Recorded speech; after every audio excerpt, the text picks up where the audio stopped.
সূরা জিলজাল। কোন সূরা বলেন? সূরা জিলজাল। আসলে আমি এই সূরা থেকে যদি একটুখানি কথা না বলি তো হক আদায় হবে না, কারণ আমরা প্রথমেই যে আয়াতগুলো তেলাওয়াত করি ওই আয়াতের উপরে আমরা তাফসীর করার চেষ্টা করি, কিন্তু আসলে সত্য কথা বলতে আপনারাও ভালো শুনছেন, আমিও কথা বলতে বলতে মানে মূল আলোচনায় যেতে আমার দেরি হয়ে গিয়েছে। তো আমি মূল আলোচনায় যাচ্ছি। আল্লাহ রাব্বুল আলামিন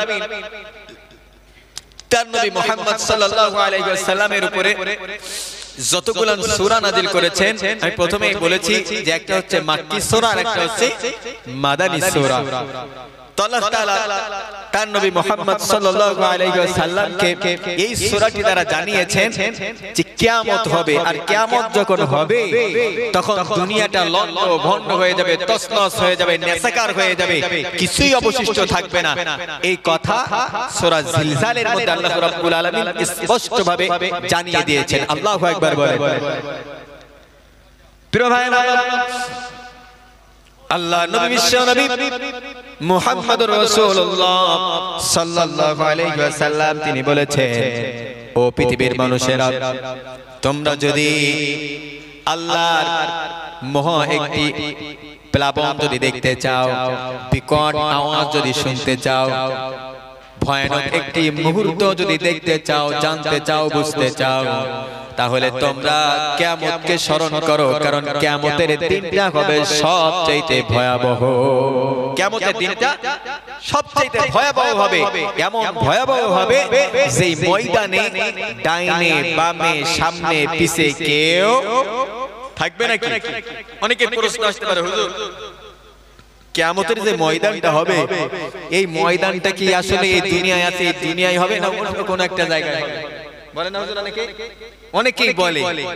এখন আসেন আমরা এই কথাটা জেনেই আমরা একটু কালেকশনে যাব, তারা মুনাজাত করবে ইনশাআল্লাহ। প্রিয় ভাইরা, আল্লাহ তাআলা বলছেন লা তারাউ ফিহা ইওয়াজা ওয়ালা আমতা। কোরআনুল কারীমের কথা আল্লাহ তাআলা বলছেন কিয়ামতের দিনটা, কিয়ামতের যেই মাঠটা হবে, এই মাঠটা হবে একেবারে সমান, উঁচু নিচু এরকম কোনো কিছুই থাকবে না। এখন প্রশ্ন আসতে পারে, এই জমিনে তো পাহাড় আছে, এই জমিনে তো বিশাল বড় বড় মহা সমুদ্র আছে, এই জমিনে তো বিশাল বড় বড় অট্টালিকা আছে, তাহলে কিভাবে হবে? আল্লাহ তাআলা বলছেন লা তারাউ ফিহা ইওয়াজা ওয়ালা আমতা, লা তারাউ ফিহা ইওয়াজা ওয়ালা আমতা। আল্লাহ তাআলা বলছেন দুনিয়ার এই মাঠটাই হবে কিয়ামতের মাঠ, কিন্তু কেমন করে হবে?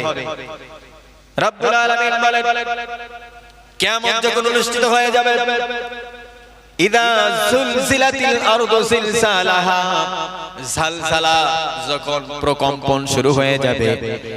এখন বলেন তো পৃথিবীতে ভূমিকম্প হয় কি হয় না? আরো জোরে বলেন, হয় না বাবা? হয়। বলেন তো পৃথিবীতে যখন ভূমিকম্প হয়, এক দেশে যদি ভূমিকম্প হয়, ওই এক দেশে হওয়ার কারণে কিন্তু সব দেশে একই সময় ভূমিকম্প হয় না।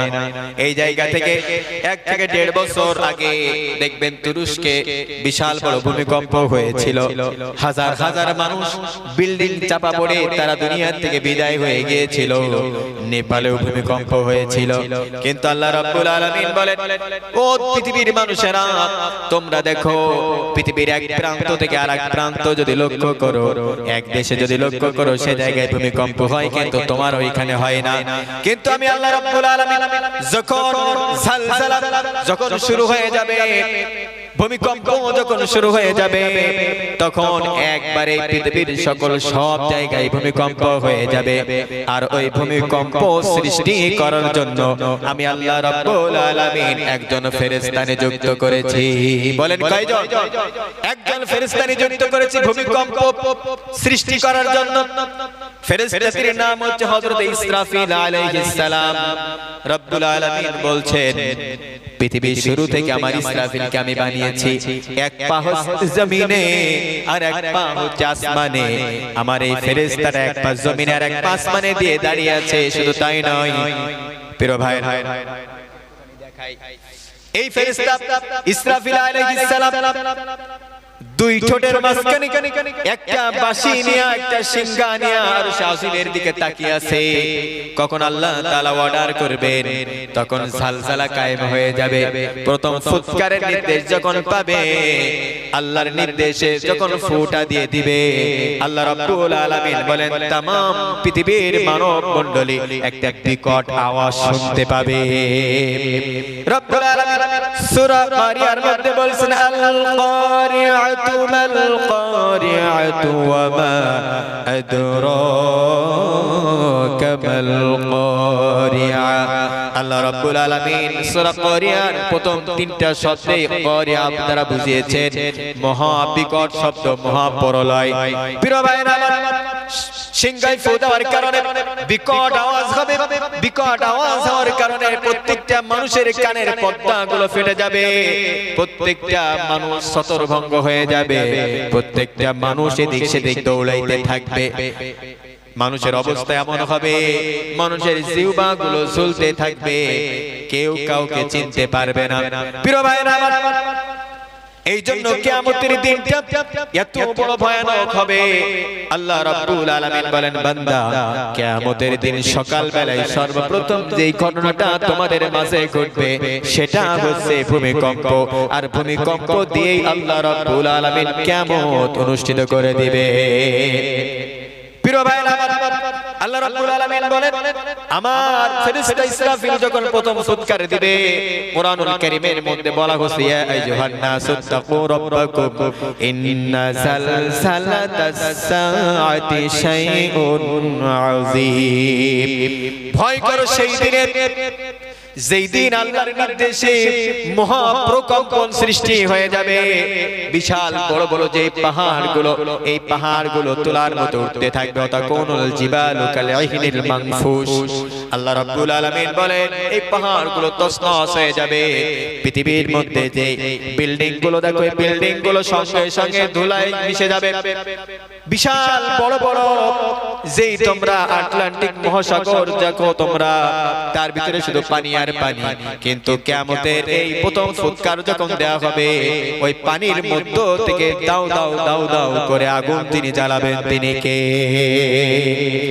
প্রিয় ভাইরা, কঠিন এই মুহূর্ত থেকে আমরা বাঁচতে চাই কি চাই না? জোরে বলেন, চাই কি চাই না? প্রিয় ভাইরা আমার, এই জন্য কথা লম্বা নয়, আল্লাহ যদি হায়াতে রাখে এই তাফসীরটা আপনাদেরকে শোনাবো আগামীতে ইনশাআল্লাহ, যদি হায়াতে রাখে কবুল করে ইনশাআল্লাহ। তো আর বেশি নয়, আমরা জানি এটা হচ্ছে একটি মাদ্রাসা। এটা কি একটি মাদ্রাসা? এখানে আল্লাহর কোরআন তেলাওয়াত করা হয় প্রতিনিয়ত। আপনার আমার সন্তানেরা কোরআনের হাফেজ হওয়ার জন্য তারা কিন্তু তেলাওয়াত করেই যাচ্ছে। প্রিয় ভাইরা আমার, এজন্য আল্লাহর কোরআনের জন্য আজকে এই জায়গা থেকে আল্লাহর জাহান্নামের কথা যতটুকু শুনেছি, আল্লাহর ভালোবাসার কথা যতটুকু শুনেছি, আল্লাহর এই ভালোবাসা, জাহান্নামের এই ভয় রেখে আল্লাহকে খুশির জন্য আমরা চাই যে করা হয় ওই ব্যক্তিগুলো চাতক পাখির মতো বসে বসে আল্লাহর কোরআন শুনে। আর কোরআন শোনার কারণে আল্লাহ তাআলা তাদের ঈমানটা বাড়িয়ে দেয়। সুবহানাল্লাহ পড়ে। ঈমানটা কেমন? ঈমানদাররা এমন হবে, আপনাদের এলাকায় টাকি মাছ হয় না, যাকে অনেক আমাদের দেশে বলে চ্যাং মাছ, কেউ বলে টাকি মাছ, আবার দেখবেন বাইন মাছ আছে। বাইন মাছ এদিকে বাইন বলে তো নাকি? বাইন মাছ। আচ্ছা বলেন তো, বাইন মাছ কাদার তলায় থাকে না কাদার মানে পানির উপরে থাকে? কাদার তলায় থাকে না। এখন বাইন মাছ যখন ধরি, বাইন মাছ ধরার পরে কয় মণ কাদা থাকে? থাকে নাকি? থাকে না। ঠিক তেমনি ভাবে আল্লাহ তাআলা বলছেন, দুনিয়ার জমিনে ঈমানদার মুত্তাকিরা হচ্ছে এমনই যে তারা হাজার গুনাহের মধ্যে থাকবে। যে জায়গায় গুনাহে ভরা, একটা এলাকায় মনে করেন গান বাজনা হচ্ছে, একটা এলাকায় মানুষ পাপাচারের ভিতরে লিপ্ত, কিন্তু ঈমানদার আছে ওই এলাকায়, কিন্তু সে ওইরকম বাইন মাছের মতো গুনাহের মধ্যে থেকেও কোন গুনাহের ছাপ তার গায়ের মধ্যে লাগাতে দেয় না। তার নাম হচ্ছে ঈমানদার। সুবহানাল্লাহ পড়ে। এরকম ঈমানদার হতে পারবো তো ইনশাআল্লাহ? ঈমানদার তো তারাই। আব্দুল্লাহ ইবনে ওমর রাদিয়াল্লাহু তাআলা আনহু তিনি একবার সফরে বের হয়েছেন। তার সাথীদেরকে নিয়ে যখন সফরে বের হলেন, প্রতিমধ্যে একজন রাখালকে দেখলেন, অল্প বয়স যুবক মানুষ। রাখালকে দেখে আব্দুল্লাহ ইবনে ওমর বলছে, ও রাখাল, আমরা এই জায়গায় তাবু কেটেছি, দুপুরে খাওয়া দাওয়ার ব্যবস্থা আছে, আমাদের সঙ্গে এসো, দুপুরে খাওয়া দাওয়া করো। বলছে আব্দুল্লাহ ইবনে ওমর রাদিয়াল্লাহু তাআলা আনহু, তিনি বলছেন, আব্দুল্লাহ ইবনে ওমর যখন এই কথা বলছে, রাখাল তখন বলছে, আমি রোজাদার। আমি কি? রোজাদার। আব্দুল্লাহ ইবনে ওমর তখন বলছে যে তুমি রোজাদার, তাই কি হয়েছে? একটুখানি ট্রাই করার জন্য যে তার ভিতরে ঈমান কেমন, তাকওয়া কেমন। আব্দুল্লাহ ইবনে ওমর বলছে, আসো আমাদের সঙ্গে খাওয়া দাওয়া করো, যে তুমি এখনো ছোট মানুষ, সারা দিন রাখালগিরি করো, বকরি চড়াও, তোমার অনেক কষ্ট হয় মরুভূমিতে, তোমার রোজা থাকার দরকার নাই, তুমি আমাদের সঙ্গে খাওয়া দাওয়া করো। রাখাল তখন বলছে, আপনার সঙ্গে যদি আমি খাই, কিন্তু যেই নিয়তে আমি রোজাটা রেখেছি যার খুশির জন্য, ওই আল্লাহ তো তিনি তো আমার পরে রাগ করবেন, তিনি তো দেখতে পাবেন যে আমার এই বান্দা রোজা রাখলো আমার জন্য, কিন্তু খাওয়ার জন্য, খাওয়ার লোভে পড়ে ঈমানকে সে নষ্ট করে ফেললো। রাখাল তখন বলছে, এটা কখনো সম্ভব নয়। এখন আব্দুল্লাহ ইবনে ওমরের মনের ভিতরে একটুখানি খটকা লেগেছে। আব্দুল্লাহ ইবনে ওমর বলছে, আরেকটা ট্রাই করা দরকার, যে আসলে কোন ধরনের ঈমান তার অন্তরের মধ্যে কাজ করছে। আল্লাহু আকবার বলেন। প্রিয় ভাইরা, আব্দুল্লাহ ইবনে ওমর দ্বিতীয় নাম্বার একটা অফার করলো রাখালকে। রাখালকে বলছে, রাখাল, আমরা তো বেশ কয়েকজন এই জায়গায় তো তাবু কেটেছি, তোমার বকরির মধ্য থেকে একটা বকরি আমাদের কাছে বিক্রি করে দাও। কি করে দাও? বিক্রি করে দাও। রাখাল তখন বলছে, না, আমি তো আমার মালিকের কাজ করার জন্য আমি নির্দিষ্ট একজন কর্মচারী, আমি তো তার এই বকরিগুলো চড়াই, আমার আবার সন্ধ্যাবেলায় তার কাছে হিসাব দেওয়া লাগবে। আব্দুল্লাহ ইবনে ওমর বলছে, তুমি তোমার মালিককে বলবে যে বাঘে, শেয়ালে, কোন জীবজন্তুতে খেয়ে নিয়েছে, মালিক কিছু বলবে না। রাখাল তখন বলছে, হ্যাঁ আমি জানি আমার মালিক আমার কিছু বলবে না, এরকম কথা বললে কিন্তু আমার মালিককে ফাঁকি দিতে পারবো, কিন্তু আমার উপরে একজন আছে, সেই মালিককে তো আমি ফাঁকি দিতে পারবো। জোরে বলেন, পারবো নাকি? এখন বলেন তো, রাখালের ঈমান কম না বেশি? রাখালের ঈমান যে কতটা বেশি, এই রাখালের চাইতেও এই জায়গায় অনেক আল্লাহর ওলি আছে। যদি বলি যে তোমার 500 টাকা দেওয়া হবে, একেবারে বামপন্থী যারা, তাদেরকে একটা সিল দাও। অনেকে আল্লাহর ওলি আছে, মারে না, এরকম কথা বলে, মারে না। 500 টাকার কাছে ঈমানকে সমাজে অনেক আল্লাহর ওলি আছে, যে সমাজে গ্রামে একটা গ্যাঞ্জাম বাজছে, যে মাজলুম ব্যক্তি আর যে একটু ধনট্টবান ব্যক্তি, শক্তিশালী ব্যক্তি, তার পক্ষে যায় একদল, কারণ তার কাছে গেলে কিছু মাল পাওয়া যাবে। কি পাওয়া যাবে? মাল পাওয়া যাবে। কিন্তু মাজলুমের পক্ষে যদি যায়, হকের পক্ষে যদি যায়, কিছুই পাওয়া যাবে না। এই জন্য সে তার ঈমানকে বিক্রি করে দেয়। বলেন তো, ঈমান কি বিক্রি করা জিনিস? জোরে বলেন। ঈমান হচ্ছে এমন একটি মহাসম্পদ, যেই সম্পদের কারণে আপনার আমার জন্য আল্লাহ তাআলা জান্নাত রেখে দিয়েছেন। আল্লাহু আকবার বলেন। কোন ব্যক্তির কাছে যদি ঈমান না থাকে, আল্লাহর কাছে ওই ব্যক্তির চারানা মূল্য নাই। রব্বুল আলামিন বলেন, যার ভিতরে ঈমান নাই, ওই ব্যক্তিটা হচ্ছে চতুষ্পদ জানোয়ারের চাইতেও অধম, নিকৃষ্ট বলেছেন আল্লাহ। রব্বুল আলামিন বলেন, উলাইকা কাল আনআমি বাল হুম আদাল। রব্বুল আলামিন বলেন, যেই ব্যক্তি কান আছে, চোখ আছে, হৃদয় আছে, বুঝ শক্তি সবকিছু একেবারে ওকে, কিন্তু তারপরেও তার রবকে জানার চেষ্টা করে না, তার রবকে মানার চেষ্টা করে না, জানার চেষ্টা করে না। ও পৃথিবীর মানুষেরা শুনে নাও, ওই ব্যক্তির মূল্য আমার কাছে চারানাও নাই। এমনকি দুনিয়ার জমিনে যে কুত্তাগুলো দেখো, যে পশুগুলো দেখো, তার চাইতেও নিকৃষ্ট হয়ে যায় ওই সকল মানুষ। কিন্তু হ্যাঁ, যেই সকল মানুষগুলো তার অন্তরের মধ্যে আল্লাহর ভয় থাকবে, কলিজার মধ্যে একমাত্র আল্লাহর ভয় থাকবে, আল্লাহর সামনে মাথা নত করেছে, রব্বুল আলামিন বলেন ওই ব্যক্তি এমন মর্যাদা এমন সম্মান আমি আল্লাহ বাড়িয়ে দেব, আমার ফেরেশতাদের চাইতেও তাদের সম্মান ইজ্জতকে আমি বাড়িয়ে দেই। আল্লাহু আকবার বলেন। যাদের হৃদয়ে আছে আল্লাহর ভয় তারা কবু পথ ভুলে যায় না, আল্লাহর প্রেম ছাড়াই দুনিয়ায় কারো কাছে কোনো কিছু চাই না, কারো কাছে কোনো কিছু চাই না। আমরা চাইবো কার কাছে? জোরে বলেন কার কাছে? আল্লাহর কাছে। আমরা মানুষের কাছে কিছুই চাই না। এইবার আসেন হুজুর, আমরা আল্লাহকে চিনবো কেমন করে? আল্লাহর প্রতি বিশ্বাস স্থাপন করব কিভাবে? আল্লাহ যে আছেন, এই আল্লাহ কোথায় আছে, কোন জায়গায় আছে? আমাদের সাধারণ মানুষের মনে অনেক সময় প্রশ্ন জাগে। আবার দেখবেন অনেকেই বলে যে আল্লাহ সব জায়গায় আছে, বলে না অনেকে? আল্লাহ যে সব জায়গায় আছে এই কথাটা ভুল। এই কথাটা কি বলেন? ভুল। সঠিক হচ্ছে এই এক কথায়, আল্লাহ তাআলা আছেন আরশে আজিমে। কোথায় বলেন? জোরে বলেন কোথায়? আরশে আজিমে। কেউ যদি বলে আল্লাহ সব জায়গায় আছে, এই কথা আর বলা যাবে না। আল্লাহ কোথায় আছেন? আরশে আজিমে। আল্লাহ তাআলা বলছেন আমি হচ্ছে আরশে আজিমে আছি, কিন্তু এই আল্লাহকে চেনার জন্য আমি আল্লাহ তাআলা দুনিয়ায় অসংখ্য নিয়ামত তোমাদের জন্য বানিয়ে দিয়েছি। বলেন আল্লাহু আকবার। রব্বুল আলামিন বলেন কোন ব্যক্তি যদি আমার প্রশংসা করে, আমি যে মানব জাতিকে সৃষ্টির শ্রেষ্ঠত্ব দান করেছি, এই মানুষ যদি তার রবের প্রশংসা করে, পৃথিবীর মানুষ প্রশংসা যদি শুরু করে দেয়, তার রবের প্রশংসা কখনো শেষ করতে পারবে না। রব্বুল আলামিন বলেন বান্দা, যদি তুমি আমাকে চিনতে চাও, আমাকে বুঝতে চাও, তাহলে আমার সৃষ্টির দিকে তোমরা লক্ষ্য করো।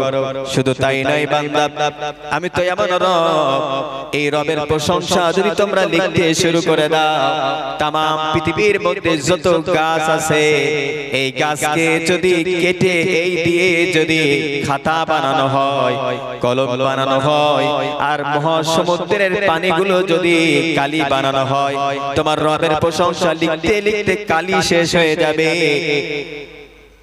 খাতা শেষ হয়ে যাবে, কিন্তু তোমার রবের প্রশংসা লিখে কখনো শেষ করতে পারবা না।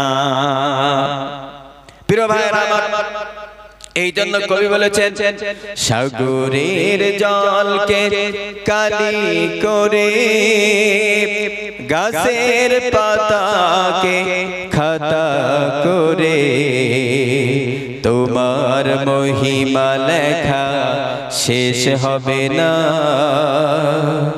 তোমার মহিমা লেখা শেষ হবে না। হবে নাকি? তবুও লিখি প্রভু জীবন ভরে। আল্লাহু আকবার বলে। প্রিয় ভাইরা আমার, তাহলে আল্লাহ তাআলার প্রশংসা যদি আমি করি, আপনি আমি কি কখনো শেষ করতে পারবো? জোরে বলেন, পারবো নাকি? আল্লাহর প্রশংসা করলে লাভ না ক্ষতি? কেমন লাভ? আল্লাহর একজন পয়গম্বর নাম হচ্ছে হযরত ইউসুফ আলাইহিস সালাম, নাম শুনেছেন না? আল্লাহ তাআলা তার এই পয়গম্বরকে মিশরের প্রেসিডেন্ট বানিয়েছিলেন, বাদশাহিত্ব দান করেছিলেন। শুধু তাই নয়, অর্থমন্ত্রীর দায়িত্ব নিজে পালন করতেন। আল্লাহু আকবার বলেন। আল্লাহর এই পয়গম্বর হযরত ইউসুফ আলাইহিস সালাম যখন মিশরের প্রেসিডেন্ট হলেন, বাদশাহীর দায়িত্ব পেলেন, এবং সেই সঙ্গে সঙ্গে বাইতুল মাল অর্থাৎ অর্থমন্ত্রী হলেন, তখন ওই সময় মিশরের দুর্ভিক্ষ দেখা দিয়েছিল। দুর্ভিক্ষ দেখা দেওয়ার কারণে তিনি ঘোষণা দিলেন যে আমার এই মিশরের মধ্যে যারা গরিব, অসহায়, দুস্থ মানুষ আছে, তাদেরকে অর্থ প্রদান করা হবে, কিছু খাদ্য দেওয়া হবে। কিন্তু তার আগে তার সৈন্যবাহিনীরা প্রশ্ন করত যে আল্লাহর পয়গম্বর ইউসুফ, আপনি দেখি দায়িত্ব পাওয়ার পরে আপনি দেখি রাতে ঠিক মতো খান না, অল্প যেমন তেমন খেয়ে আপনি ঘুমায় যান, কষ্ট করেন, কারণটা কি? আল্লাহর পয়গম্বর ইউসুফ আলাইহিস সালাম তিনি সকলকে জবাব দিয়েছিলেন, আমার দায়িত্ব এটা আল্লাহর পক্ষ থেকে এসেছে। এখন আমি যদি পেট ভরে রাতে খেয়ে দিয়ে ঘুমায় যায়, মিশরের মধ্যে এমনও মানুষ আছে দুর্ভিক্ষ চলছে, তারা প্রতি রাতে ভালো মতো খাইতেও পারে না, না খেয়ে অনেকেই ঘুমায় যায়। কিন্তু আমি ইউসুফ, আল্লাহ আমার দায়িত্ব দিয়েছেন তাদের দেখার জন্য, কিন্তু আমি সেই দায়িত্ব পালন না করে যদি আমি ভালো মতো খেয়ে দিয়ে যদি ঘুমায় যাই, তাহলে কিয়ামতের দিন আল্লাহর আসামির কাঠগড়ায় আমি ইউসুফ, আমাকেও দাঁড়ানো লাগবে, তো কোনো সন্দেহ আছে নাকি? নাই। তাহলে তাকওয়া, আমি কিন্তু প্রথমে তাকওয়া বুঝাচ্ছি। কি বুঝাচ্ছি বলেন? তাকওয়া, কারণ সামনেই মাহে রমাদান, তাকওয়া অবলম্বন করার মাস। আল্লাহু আকবার বলেন। প্রিয় ভাইরা আমার, এবার হযরত ইউসুফ আলাইহিস সালাম ঘোষণা দিলেন যে আগামী কাল, আমরা অনেকেই বলি ত্রাণ দেয়, আবার অনেকেই বলি যে গরিব দুস্থ মানুষের জন্য একটা উপহার সামগ্রী, বলি না এরকম অনেক জায়গায়। তো ইউসুফ আলাইহিস সালাম ঘোষণা দিয়েছেন আগামী কাল গরিব অসহায়দের জন্য গম বিতরণ করা হবে, আটা বিতরণ করা হবে। এখন সবাই লাইন দিয়েছে, সবাইকে একসা পরিমাণ দেওয়া হয়, অর্থাৎ 3 কেজি 270 গ্রামের কিছুটা বেশি সবাইকে দিচ্ছে। হঠাৎ করে একজন এসে বলছে, আল্লাহর পয়গম্বর ইউসুফ সবাইকে যেটা দিয়েছেন তার থেকে আপনি আমাকে একটু বেশি দেন আপনার ক্ষমতার বলে।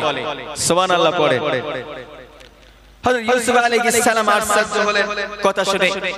ইউসুফ আলাইহিস সালাম তার কর্মীদেরকে বলছেন যে এই যুবককে একটু বেশি দিয়ে দাও, একটু কি দাও, বেশি দিয়ে দাও, সেটা হচ্ছে আমার তরফ থেকে একটু বেশি দিয়ে দাও। আবার দ্বিতীয়বার বলছে এটাতে হবে না, হে আল্লাহর পয়গম্বর আপনি যেটা দিয়েছেন তার থেকে আলাদাভাবে আপনার পাওয়ারে আরো বাড়ায় দেন। ইউসুফ আলাইহিস সালাম কনফিউজের মধ্যে পড়ে গেল যে এই যুবক কারণটা কি যে বারবার আমার কাছে বাড়তি চাই। ইউসুফ আলাইহিস সালাম তার কর্মীদেরকে বললেন যে আরেকটু বাড়ায় দাও। তৃতীয়বার আবার বলছে, আল্লাহর পয়গম্বর 2 বার আপনি বাড়াইছেন, হবে না, আমার আরো দরকার, আপনি আরো আপনার ক্ষমতার বলে আমাকে আরো এই খাদ্য বাড়ায় দেন। আল্লাহু আকবার বলেন। ইউসুফ আলাইহিস সালাম যুবকের দিকে লক্ষ্য করে যুবকের কাছে প্রশ্ন করলো, যুবক তুমি কে? তুমি আমার কাছে বারবার বাড়তি খাদ্য চাও, কারণটা কি? যুবক তখন বলছে, ওগো আল্লাহর পয়গম্বর আপনি যদি আমার পরিচয় যদি জানেন তাহলে আপনি 1 বার 2 বার 3 বার নয়, আপনার সমস্ত সম্পদগুলো আপনি আমাকে দিয়ে দিবেন, আপনি যদি আমার পরিচয় জানতে পারেন। ইউসুফ আলাইহিস সালাম বলছে তোমার পরিচয়টা কি, একটু পরিচয় দাও। যুবক তখন বলছে আমি তো সেই যুবক, আমি তো সেই ছোট্ট শিশু যখন জুলাইখা আপনাকে মিথ্যা অপবাদ দিয়েছিল, মিথ্যা অপবাদ দিয়ে আপনাকে আটকানোর চেষ্টা করেছিল। আমি তো সেই যুবক, সেই ছোট্ট শিশু যে দোলনার মধ্য থেকে আপনাকে সাক্ষ্য দিয়ে তার ওই বদনাম থেকে আমি আপনাকে রক্ষা করেছিলাম। আল্লাহু আকবার বলে। আল্লাহর পয়গম্বর হযরত ইউসুফ আলাইহিস সালাম তার কর্মীদেরকে ঘোষণা দিলেন তাকে 1 কেজি 2 কেজি 3 কেজি নয়, হাদিসের মধ্যে পাওয়া যায় আল্লাহর পয়গম্বর হযরত ইউসুফ আলাইহিস সালাম 105 মণ আটা এই যুবকের জন্য তিনি নির্ধারণ করে দিয়েছিলেন। আল্লাহু আকবার বলেন। প্রিয় ভাইরা, যখন আল্লাহর পয়গম্বর হযরত ইউসুফ আলাইহিস সালাম যখন তাকে এত পরিমাণ খাদ্য তিনি দিয়ে দিলেন খুশি হয়ে, কারণ তিনি তার উপকার করেছিলেন, তার শুকরিয়া আদায় করেছিলেন। এই জন্য ইউসুফ আলাইহিস সালাম তাকে মন ভরে দিয়েছেন। আল্লাহ রাব্বুল আলামিন আরশে আজিম থেকে লক্ষ্য করলেন, আরশে আজিম থেকে লক্ষ্য করার সঙ্গে সঙ্গে ওহী নাজিল করে দিলেন।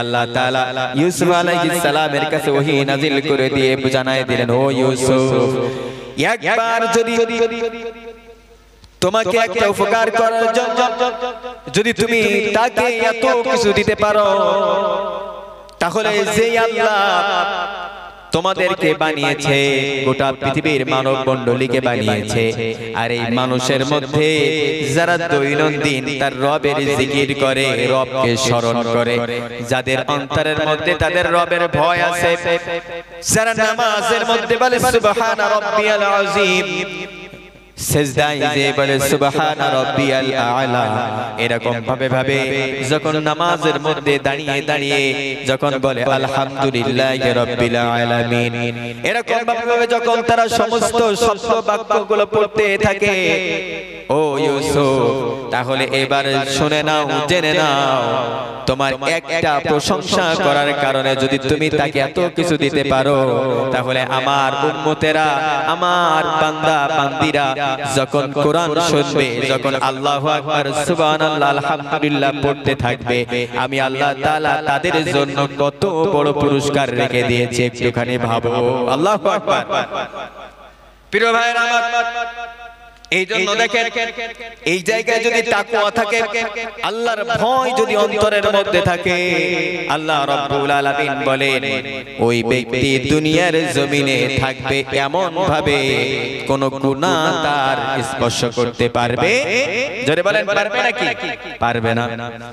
আল্লাহ রাব্বুল আলামিন বলেন মানুষ যেন তাকওয়াবান হয়, মানুষ যেন সুন্দর একটি প্ল্যাটফর্মে যেতে পারে, সুন্দর একটি রাস্তায় উঠতে পারে, এই জন্য আমি আল্লাহ রাব্বুল আলামিন মহাবিশ্বের মহাবিশ্বয় মহাগ্রন্থ আল কোরআনুল কারীম নাজিল করে দিয়ে গোটা পৃথিবীর মানব মণ্ডলীকে আমি পথ দেখিয়ে দিলাম। আল্লাহ রাব্বুল আলামিন মহাবিশ্বের অনেক কারণ আছে, তার মধ্যে একটুখানি আপনাদেরকে জানাই দেই। আল্লাহ রাব্বুল আলামিন বুঝাতে চেয়েছেন শুরুতে আমার নবী পর্যন্ত যত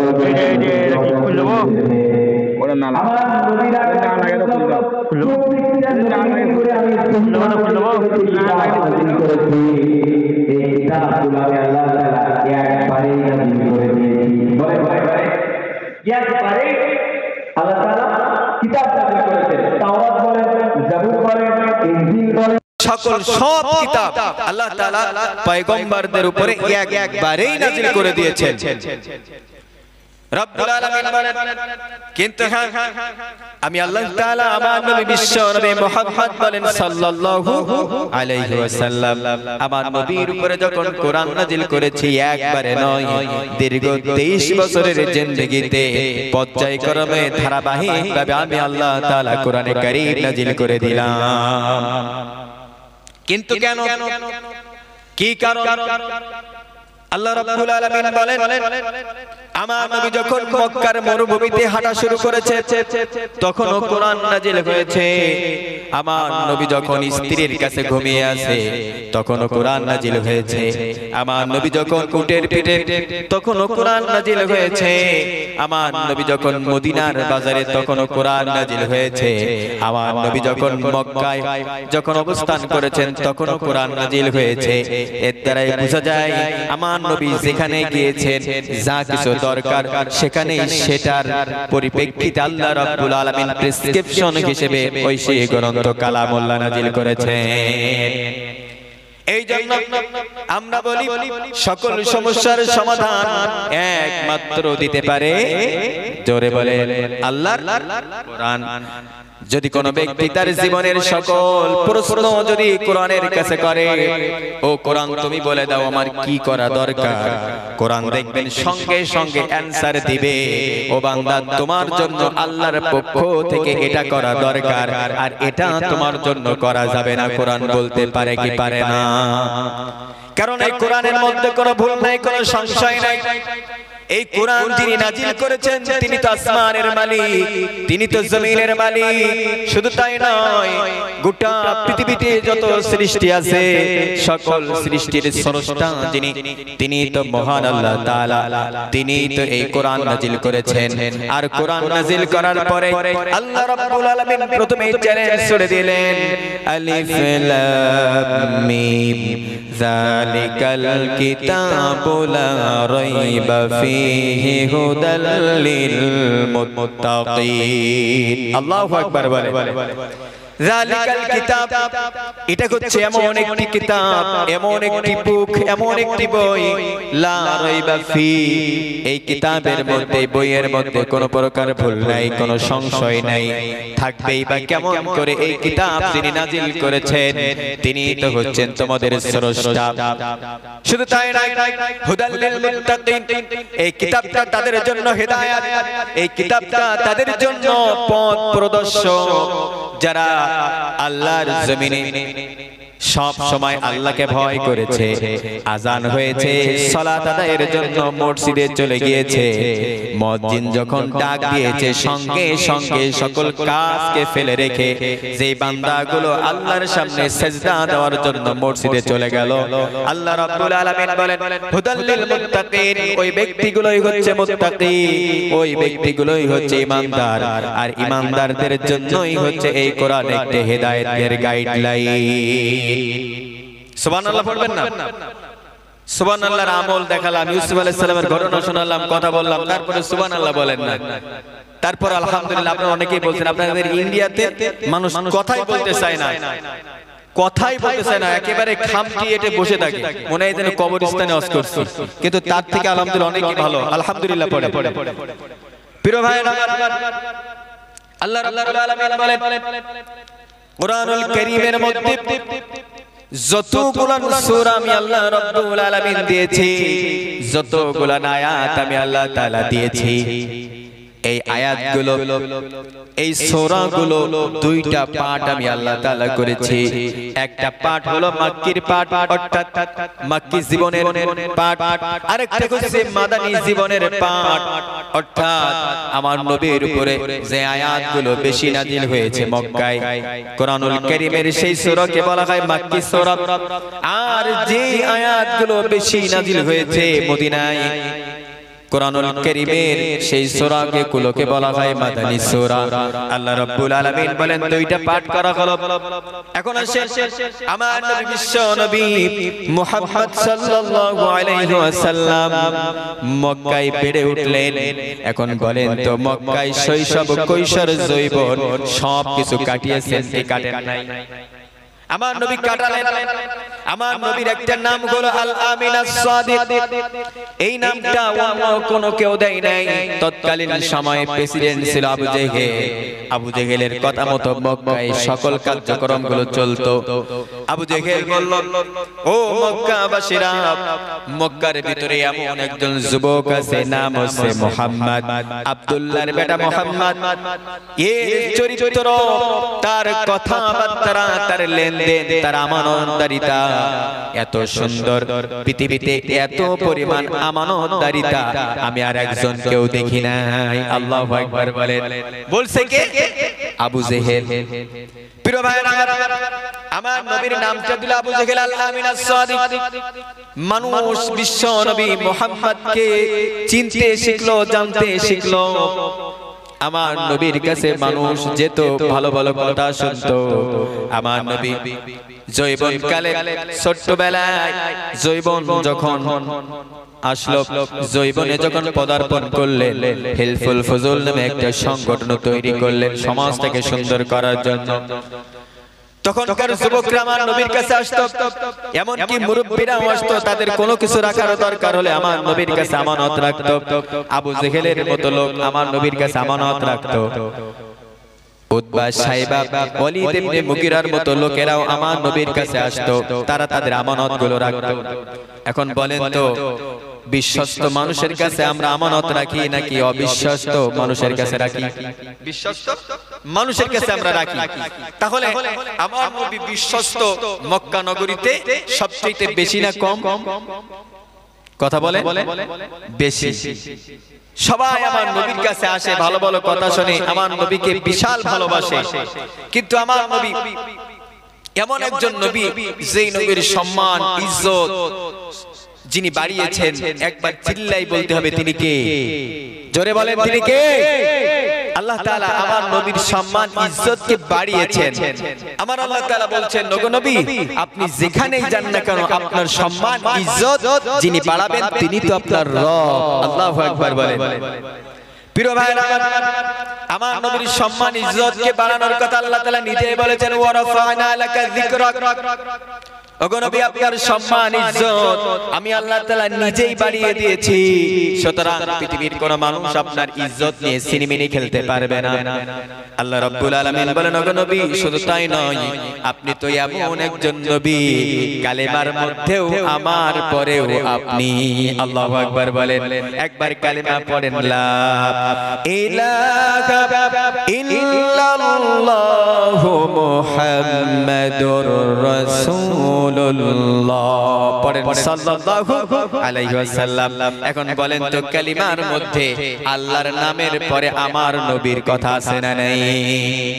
প্রিয় ভাইরা, আল্লাহ রাব্বুল আলামিন তিনি কেমন করে তার নবীর সম্মান ইজ্জতকে বাড়িয়েছেন এবং গোটা পৃথিবীর মানুষের সামনে উন্মোচন করে দিয়েছেন। আল্লাহ তাআলা বুঝাতে চাইলেন, ও বান্দা, কালিমার মধ্যে যেমন আমার একত্ববাদের ঘোষণা দাও, ঠিক তারপরের অংশে আমার নবীকেও তোমাদেরকে মানা লাগবে। তিনি হচ্ছেন শেষ নবী, তারপরে আর কোন নবী আসবে না। আবার যদি আমরা লক্ষ্য করি, মুয়াজ্জিন যখন মধুর সুরে মসজিদ থেকে যখন আযান দেয়, আল্লাহু আকবার আল্লাহু আকবার আশহাদু আল্লা ইলাহা ইল্লাল্লাহ। এখন বলেন তো, তারপরে শব্দ কি বলা হয়? আশহাদু আন্না মুহাম্মাদার রাসূলুল্লাহ। বলেন তো, এই জায়গায় আমার নবীর নাম যিনি জুড়ে দিয়েছেন তিনি কে? তাহলে আযানের ভিতরে আল্লাহর পরে আমার নবীর নাম। আল্লাহ বলছেন, ওগো নবী, আমি যেখানে আপনিও সেখানে। আল্লাহু আকবার বলেন। মুয়াজ্জিন যখন ইকামত দেয়, ইকামতের মধ্যেও আল্লাহ তাআলা তার নবীর নামকে ঢুকিয়ে দিয়েছেন। শুধু তাই নয়, এখন বলেন তো, বান্দা যখন সালাত আদায় করার জন্য হাত যখন উঁচু করে আল্লাহু আকবার বলে, হাতটা উঁচু করে, এই হাত উঁচু করার মানেটা হচ্ছে সারেন্ডার করলাম কার সামনে? কার সামনে? আল্লাহর সামনে। নামাজ পড়া মানে সারেন্ডার করা কার সামনে? আল্লাহর সামনে। আমরা বুঝাতে চাই, আল্লাহ তুমি তো আমার রব, তুমি তো আমার প্রতিপালক।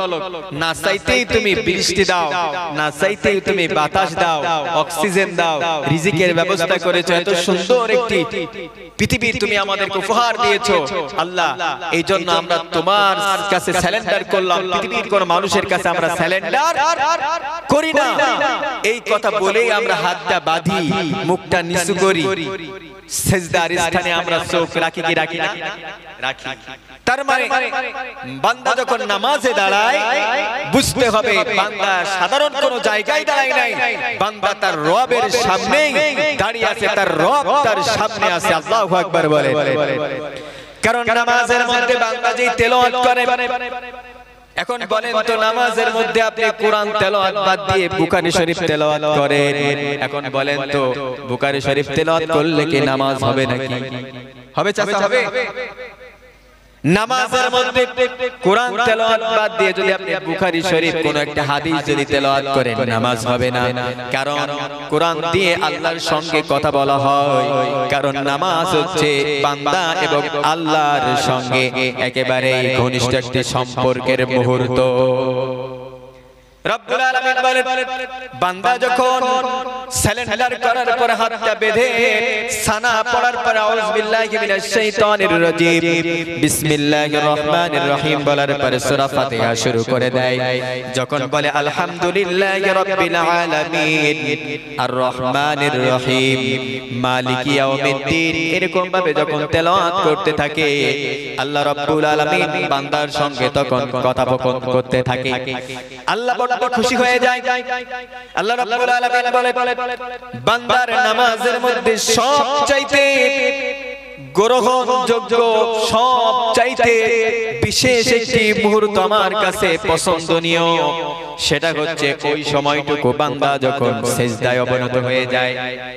বান্দা যখন সিজদায় অবনত হওয়ার পরে আল্লাহর সামনে যখন বলে সুবহানা রাব্বিয়াল আ'লা, আল্লাহ তাআলাকে বুঝাতে চাই, ও গো আল্লাহ, আমি তো তোমার এমন একজন বান্দা, এমন একজন বান্দি, এই মুহূর্তে সব চাইতে আমি হচ্ছে নিচে, আর সব চাইতে এই মুহূর্তে হচ্ছে তুমি হচ্ছে উপরে। ও গো আল্লাহ, সব চাইতে তোমার বান্দা সব চাইতে নিচে এখন অবনত হয়ে আছে, সিজদায় অবনত হয়ে আছে। গো আল্লাহ, এই বান্দাকে তুমি maaf করে দিয়ে তোমার জান্নাতের মেহমান বানায় নাও। আল্লাহ তাআলা বলেন বান্দা যখন সিজদা দেয়, এই সিজদার এই মুহূর্তটা আমি আল্লাহ আমার কাছে সব চাইতে ভালো একটি মুহূর্ত, ভালো একটি সময় বলে গণ্য হয়ে যায়। প্রিয় ভাইরা, এই নামাজের মধ্যে আল্লাহর সঙ্গে কথা বলি, আবার দেখেন আল্লাহ তাআলা তার নবীকে কত ভালোবাসেন। এই নবীর নাম আল্লাহ তাআলা নামাজের মধ্যে দিয়ে দিয়েছেন, নবীকে স্মরণ করার কথা বলেছেন। আল্লাহ তাআলা বলেন বান্দা নামাজ যখন শেষ করবা, শেষ বইটাকে আত্তাহিয়াতুর পরে দুরূদ শরীফ যদি কেউ না পড়ে, দোয়া মাসুরা পড়ে, বলেন তো তার নামাজ হবে নাকি? হবে? কথা বলেন, তার নামাজ হবে? হবে না। আল্লাহ তাআলা বলছেন যে তাহলে শেষ বইটাকে আমার নবীর নামে দুরূদ পড়ার কথা আমি আল্লাহ তাআলা ঘোষণা করে দিলাম, দুরূদ ছাড়া নামাজ সম্পূর্ণ হবে না। এই জন্য আল্লাহ রাব্বুল আলামিন বলছেন ওয়া রাফা'না লাকা যিকরাক। শুধু তাই না, সকল মানুষদেরকে উদ্দেশ্য করে আল্লাহ রাব্বুল আলামিন বলছেন কোরআনুল কারীমের মধ্যে ইন্নাল্লাহা ওয়া মালাইকাতাহু ইউসাল্লুনা আলান নবী ইয়া আইয়ুহাল্লাযীনা আমানু সাল্লু আলাইহি ওয়া সাল্লিমু তাসলিমা। কথা কার? জোরে বলেন কার? আল্লাহ রাব্বুল আলামিন বলেন ইন্নাল্লাহা, নিশ্চয়ই তোমাদের রব কারোর জিকির করে না, শুধুমাত্র একজনের জিকির করে, তিনি হচ্ছেন আমার হাবিব, তিনি হচ্ছেন মুহাম্মদ। বলেন সাল্লাল্লাহু আলাইহি ওয়াসাল্লাম। আল্লাহ তাআলা বলছেন পৃথিবীর সকল সৃষ্টি কুল আমি আল্লাহ আমার জিকির করে, কিন্তু আমি কারোর জিকির করি না, শুধুমাত্র একজনের জিকির করি, তিনি হচ্ছেন আমার প্রিয় হাবিবের। শুধু তাই নয়, ওয়া মালাইকাতাহু, আল্লাহর ঘোষণা ফেরেশতাদেরকে ডাক দিয়ে বলছেন ও আমার ফেরেশতারা, তোমরা খবরদার খবরদার, যেমন আমার প্রশংসা করো ঠিক তেমনি ভাবে আমার নবীর দুরূদ পড়ার অর্ডার কিন্তু তোমার রব তোমাদেরকে বলে দিয়েছে। শুধু তাই নয়, ইয়া আইয়ুহাল্লাযীনা আমানু, হে যারা ঈমান এনেছো, যারা মুত্তাকি বলে যারা দাবি করো, আল্লাহ তাআলা বলছেন বান্দা তোমরাও আমার নবীর উপরে দুরূদ পড়ো, কারণ আমি আল্লাহ নিজেই দুরূদ পড়ি, আমার ফেরেশতারাও পড়ে, তোমরাও পড়ো, কারণ নবীর ভালোবাসা ছাড়া আল্লাহর জান্নাতে যাওয়া কখনো সম্ভব হবে না। প্রিয় ভাইরা, রাসূলের ভালোবাসা যদি অন্তরের মধ্যে না থাকে, তাহলে কুশিন কালে আল্লাহর জান্নাত আপনার আমার ভাগ্যে নসিবে জুটবে না। এই জন্য রাসূলের ভালোবাসা আমাদের অন্তরের মধ্যে রাখার দরকার আছে না নাই? জোরে বলেন আছে না নাই? রাসূলের সীমাহীন ভালোবাসা ছাড়া ঈমানের দুটুকু নেই দাম নেই, আছে নাকি?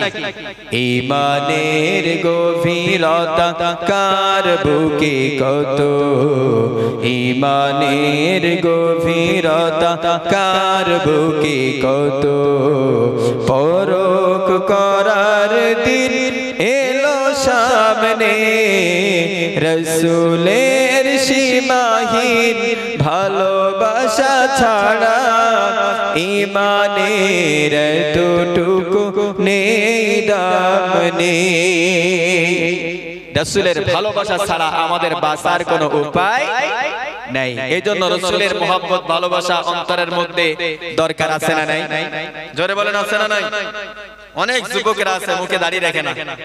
এখন বলেন তো রাসূলের আদর্শ যদি আমার এই 3.5 হাত বডির ভিতরে যদি আনতে চায়, মুখে দাড়ি রাখার দরকার আছে না নাই? অনেকে যুবকরা মনে করে যে মুখে দাড়ি রাখলে মনে হয় খারাপ দেখা যাবে, মনে করেন অনেকে। আচ্ছা আপনারা একটা কথা বলেন তো, যার মুখে হালকা হালকা দাড়ি, হঠাৎ করে ওই ব্যক্তিটা ফুল ক্লিন শেভ হয়ে আসলো, তার খুব ভালো লাগে নাকি দেখতে? কথা বলে ভালো লাগে তার দেখতে? আমার তো মনে হয় আগে থেকেই বিশ্রী লাগে, কিন্তু যখনই তার মুখে অল্প অল্প দাড়ি ওঠে তখন তার চেহারার মধ্যে অন্যরকম একটা নূর আল্লাহ তাআলা পয়দা করে দেন, সুবহানাল্লাহ পড়ে। এবং আস্তে আস্তে যখন ওই দাড়িটা আরো বড় হয়, বড় করে, তখন তার চেহারার মধ্যে যেন অন্যরকম একটা মায়াবী মায়াবী ভাব যিনি দিয়ে দেন, তিনি কে? কথা বলে আল্লাহ তাআলা। দাড়ি যদি দেখতে এতই খারাপ হতো তাহলে কি আল্লাহ তাআলা সৃষ্টির শ্রেষ্ঠ জীবকে কি দাড়ি দিত নাকি? পুরুষদের কি দাড়ি দিত? আল্লাহ তাআলা বলছেন সৃষ্টির শ্রেষ্ঠ জীব হচ্ছে মানুষ, কিন্তু মানুষের মধ্যে দুইটা পার্ট আছে, একটা হচ্ছে পুরুষ আর একটা হচ্ছে মহিলা। পুরুষের সৌন্দর্য কিসে? দাড়িতে, আর মহিলাদের সৌন্দর্য হচ্ছে খাস পর্দার ভিতরে, সুবহানাল্লাহ পড়ে। তাহলে পুরুষের সৌন্দর্য হচ্ছে দাড়িতে। আচ্ছা আমি দাড়ি রাখছি যদিও আমার শরীর খারাপ, কারণ সারা রাত জাগা, প্রতিনিয়ত মাহফিলের সিজনে রাত জাগা পড়ে, তাই রাত যদি জাগা পড়ে তা শরীর ভালো হওয়ার আশা করা যায়? যে জায়গায় যাবো সে জায়গায় গরুর গোশ, কারণ আমার বাংলাদেশে গরুর গোশের কেজি 700-750 টাকা। তারপরেও যখন মাহফিলে যাই আমরা বলি যে গরুর গোশ, চাউলের দাম, তরকারির দাম যত বাড়ে বাড়ুক, খাবো আমরা পরের বাড়ি।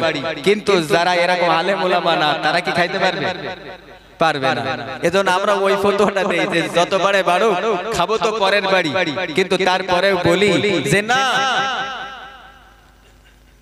সবকিছু একটা নিয়মতান্ত্রিক হওয়া দরকার। কথা বলেন ঠিক না বেঠিক?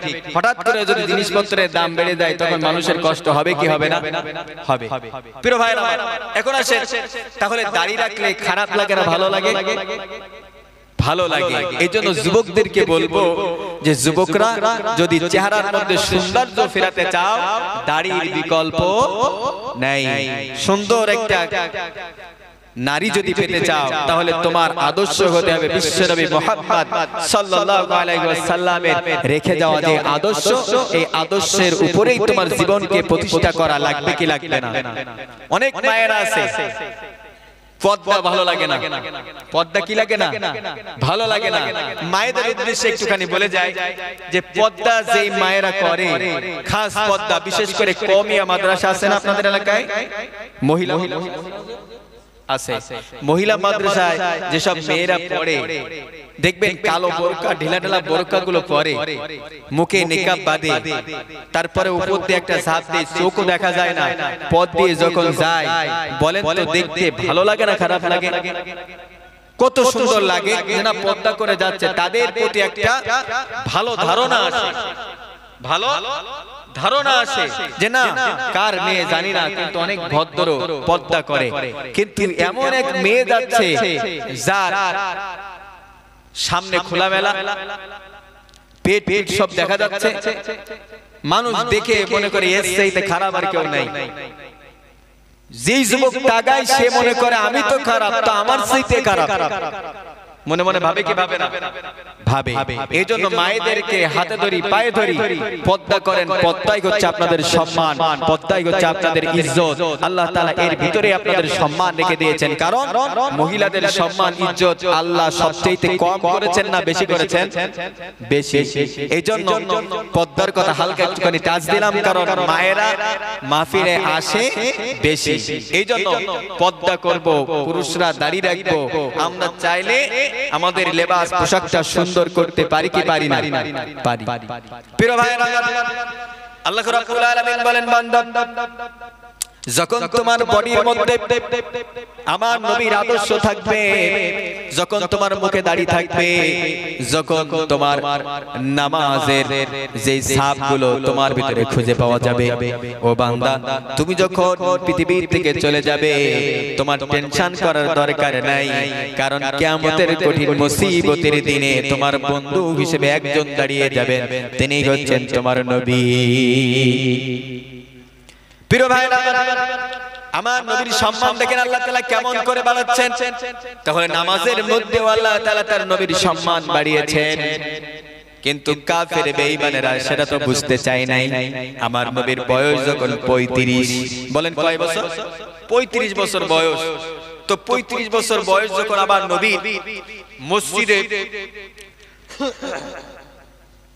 মসজিদুল হারামে অর্থাৎ মক্কায় একটা পাথর আছে কাবা শরীফে, সেই পাথরের নাম হচ্ছে হাজরে আসওয়াদ।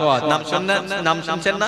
হাজরে আসওয়াদ। এই পাথরটা যেন তেন পাথর নয়, এই পাথরটা হচ্ছে জান্নাতি পাথর। সুবহানাল্লাহ। আল্লাহ তাআলা এই পাথরটাকে কিয়ামতের দিন কথা বলার শক্তি দিবেন, এই পাথরের চোখ দিবেন, চোখ দিয়ে দেখবে আর বলতে থাকবে যে এই মানুষগুলো আমাকে চুমা দিয়েছে, আল্লাহ এই মানুষগুলোকে নাজাত দিয়ে তোমার জান্নাতে প্রবেশ করিয়ে দাও। সুবহানাল্লাহ। তাহলে এই পাথরের দাম কম না বেশি? হাজিরা যখন হজ করতে যায়, এখানে কোন হাজি আছে? কোন হাজি সাহেব আছে? থাকতে পারে, হয়তো সামনে নাই। হাজিরা যখন যায় তখন দেখবেন তাদের একটা উদ্দেশ্য থাকে যে হাজরে আসওয়াদ নামক যে পাথর, এই পাথরে কিছু না হইলেও একটা সুমা দেওয়ার চেষ্টা করে, টার্গেট থাকে। তো মক্কার এই ঘরের পুনরায় নির্মাণ কাজ হবে।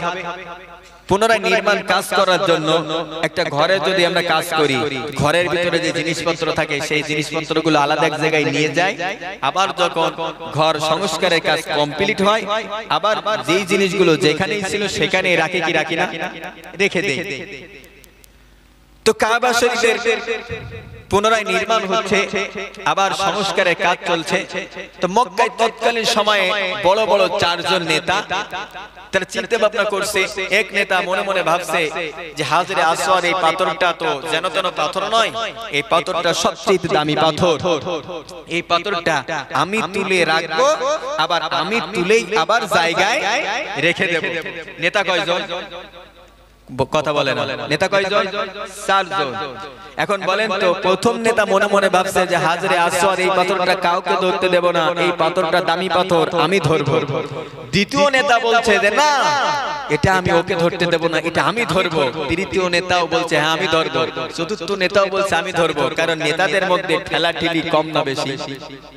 জোরে বলেন, কম না বেশি? নেতারা তো নিজেই নেতৃত্ব দেওয়ার জন্য ঠেলাঠেলি শুরু করে দেয়। তো 4 নেতার মধ্যে ঠেলাঠেলি, হাজরে আসওয়াদ এই পাথরটা সরাই আমি রাখবো, এ বলে আমি রাখবো। এখন একজন মুরব্বি এসে বলছে বাবা ঠেলাঠেলি বাদ দাও, তোমরা 4 জন একটা বিচার তোমাদের জন্য, সেটা তোমাদেরকে মেনে নেওয়া লাগবে। সেটা হচ্ছে এই, আগামীকাল সকাল বেলায় মসজিদুল হারামের এই রাস্তা দিয়ে প্রথম যে ব্যক্তি আসবে ওই ব্যক্তি এই পাথরটা ধরবে। সুবহানাল্লাহ পড়ে। প্রিয় ভাইরা, পরের দিন মসজিদুল হারামের ওই রাস্তা দিয়ে অন্য কোন ব্যক্তি নয়, আমার নবী মুহাম্মদ, বয়স তখন 35, যুবক মানুষ ওই পথ দিয়ে দিয়ে মসজিদুল হারামের দিকে আসছে। 4 জন নেতা মুহাম্মদকে যখন দেখেছে, 4 জন নেতাই মুস্কি মুস্কি হাসি দেয়। তারা তো মুহাম্মদকে চেনে, কারণ মুহাম্মদ বেইনসাফি কাজ 35 বছরের জিন্দেগিতে কখনো করি নাই, তাদের চোখে ধরা পড়ে নাই। কারণ তিনি তো আল আমিন, তিনি তো সাদিক, তিনি তো কারোর হক নষ্ট করে না। 4 জন নেতা মনে মনে ভাবছে যে মুহাম্মাদের যদি এই দায়িত্ব হয়, নিশ্চয়ই মুহাম্মদ আমাদেরকে ঠকাবে না। আল্লাহু আকবার বলেন। আল্লাহর পয়গম্বর মুহাম্মদ যখন তাদের কাছে যখন চলে আসলো, আমার নবীকে যখন বলা হলো এই কারণ, আমার নবী তখন বললেন, ও নেতারা, তোমাদের টেনশন করার দরকার নাই, মন খারাপ করার দরকার নাই, একটা কাপড় তোমরা নিয়ে আসো। একটা কাপড়, চারজন নেতা একটা কাপড় নিয়ে আসলো। চারজন নেতাকে বলা হলো, আমার নবী বললেন, চার কোণায় চারজন ধরো। ধরলেন চারজন। ধরার পরে আমার নবী হাজরে আসওয়াদ পাথরটা নিজে ধরে কাপড়ের মধ্যে রাখলেন, আর আমার নবী বললেন, এই পাথরটা ওই জায়গায় রাখো। চারজন নেতা একটা কাপড়ের চার কোণায় ধরে খুশি। আমার নবীর সম্মানও বেড়ে গেল, আমার আল্লাহও খুশি, কারণ আল্লাহ তাআলা বলছেন, ওয়া রাফা'না লাকা যিকরাক।